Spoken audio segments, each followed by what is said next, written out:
All right, so you want to know what made the fourth Marquez-Pacquiao fight so special? Yeah, It was a pretty significant knockout. absolutely. We've got highlights. Mm-hmm. We've got insights from experts. Absolutely. Some seriously interesting details that might surprise even some hardcore boxing fans. Yeah, I think that's fair to say, for sure.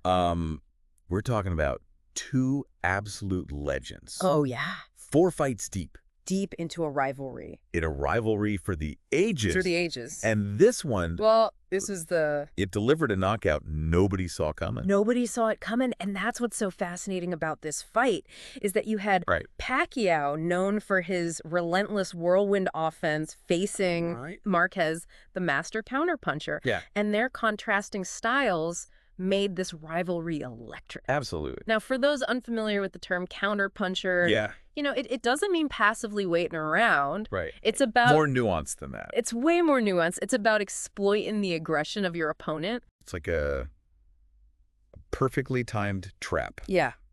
Pacquiao was the charging bull. Yes. And Marquez was the matador waiting for that perfect moment to strike. Precisely. And early on, it looked like Pacquiao's speed and footwork were going to win the day. Right. He landed some clean shots. He did. And it seemed like he was on his way to another victory. I remember watching this live and thinking, here we go again. Yeah. Another Pacquiao win. But then, bam. Third round, Marquez lands a knockdown. Oh, yeah. My jaw hit the floor. It was huge. This was the first knockdown in their entire history. That's one. That's right. First time. And that knockdown was seismic. Yeah. It shifted the entire energy of the fight. Totally. Imagine being in Pacquiao's corner at that moment. Oh, my gosh. You've never seen him knocked down by Marquez before? Never. Doubt creeps in. Suddenly, Marquez has this psychological edge. Absolutely. You know? But Pacquiao, being the warrior he is, Oh, yeah. fights back 5th round, scores a knockdown of his own. That's right. This fight was a roller coaster. Absolutely.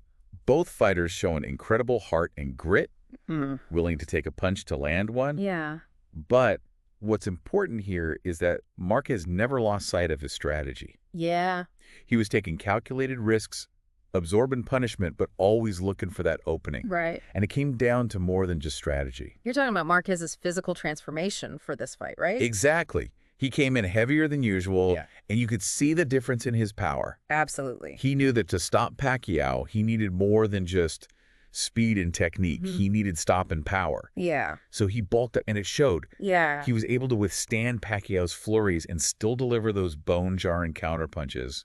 Which leads us to the 6th round and that unforgettable right hand from Marquez. Lights out. Lights out. Lights out.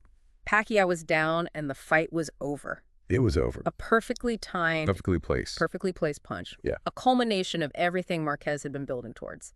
This wasn't just a knockout. It was a statement. Wow. This fight redefined Marquez's career.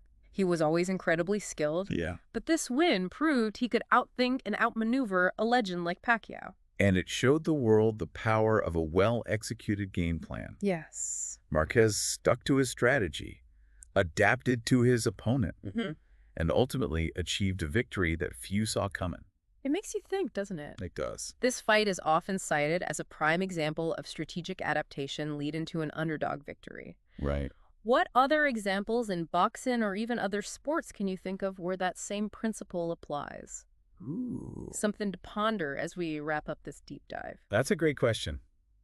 I'll have to think about that one. Thanks for joining me. My pleasure. And we'll see you next time for another deep dive. See ya. Bye-bye. Bye. Bye.